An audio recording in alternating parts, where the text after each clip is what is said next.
Vitória 1, Corinthians 2. Grande vitória do Corinthians, rumo a colocações melhores do Campeonato Brasileiro. Acho que não cabe mais falar em briga contra o rebaixamento. 4 vitórias seguidas e o Corinthians ocupa a 10ª posição no Campeonato Brasileiro.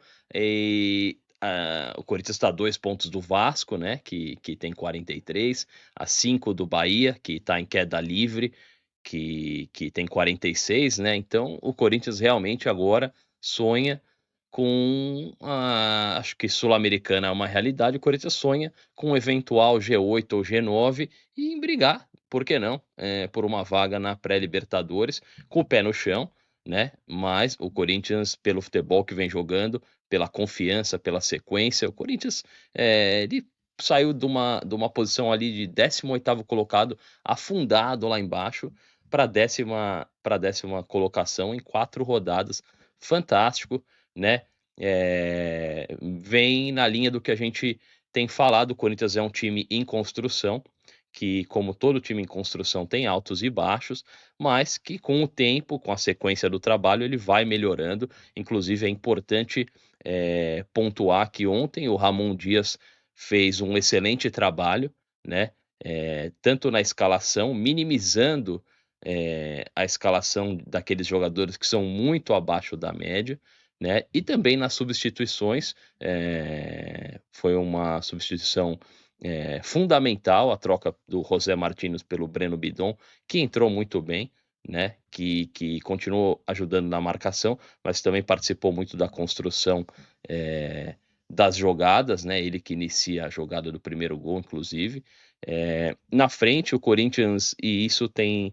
Parece que a ideia do Ramon vai ficando mais clara de tentar solidificar o sistema defensivo com mais jogadores ali, jogadores que ficam mais plantados, e na frente deixar os 3 grandes jogadores do Corinthians, Rodrigo Garro, o Memphis Depay e o Yuri Alberto, para resolver a situação. E foi o que aconteceu, né? 2 assistências do Garro, melhor jogador do Corinthians do ano, e por que não, o melhor jogador do Campeonato Brasileiro, realmente números incríveis, uma produção muito acima da média, né? Um jogador que além de armar, ele faz gols, como fez contra o Palmeiras, e ajuda muito na marcação, se doa muito em campo. Um jogador que eu confesso aí nos últimos anos a gente não tinha, né? E ele junto com o Depay ali, o Corinthians voltou a ter jogadores inteligentes, né? A gente sofreu com elencos aí do Corinthians nos últimos anos que os jogadores não tinham muita inteligência, não encontravam soluções aí para as jogadas, e agora a gente tem jogadores acima da média, e aí você tem um Thales Magno, você tem um Igor Coronado, você tem jogadores ali de qualidade também que entram, né, e ajudam, e é isso, assim, quando você não coloca tantos jogadores aí abaixo da média, fica mais fácil, né, não comprometer. O Hugo Souza cometeu uma falha, né, no primeiro gol do Vitória, mas se redimiu.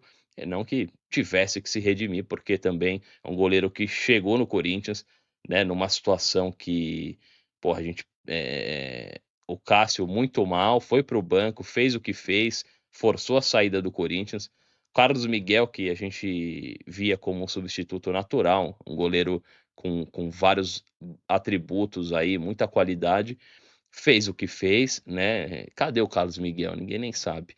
E aí o Hugo Souza chega com desconfiança, com a mídia flamenguista falando o quanto ele era um goleiro que falhava, um goleiro fraco, né? E ele chegou, vestiu a camisa do Corinthians, tomou conta da posição, é um líder do elenco, é um cara que porra, muita satisfação ver o Hugo jogar no Corinthians, porque ele quer jogar no Corinthians, porque ele busca essa conexão com a torcida, ele tem algo que o Cássio nunca teve, né? Essa conexão com a torcida, assim, o Hugo parece às vezes que ele tá com vontade de subir ali na arquibancada para torcer com a torcida, então é um jogador que vai ter um futuro brilhante no Corinthians, espero que fique por muito tempo aí na meta do Coringão. Queria falar um pouco sobre a arbitragem, que claramente entrou condicionada ontem, amarelando os jogadores do Corinthians, ignorando faltas do Vitória, um jogo que poderia ter sido mais fácil, porque numa disputa de bola entre o Memphis Depay e o Luan, volante do Vitória, o Memphis Depay deu uma trombada nele, ele não gostou e ficou reclamando e meio que jurou o Memphis Depay.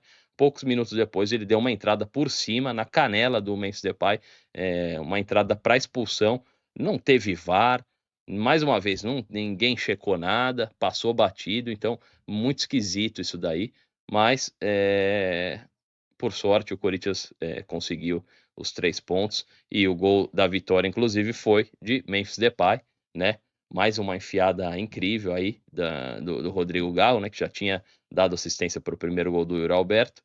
Ele coloca uma bola, o Memphis Depay, num movimento difícil ali, girando o corpo, faz o gol da vitória. É isso, o Memphis Depay tem 3 gols do Corinthians, 3 gols decisivos, né? Não são gols que não fizeram diferença, foram gols decisivos aí, além das assistências e a contribuição durante o jogo.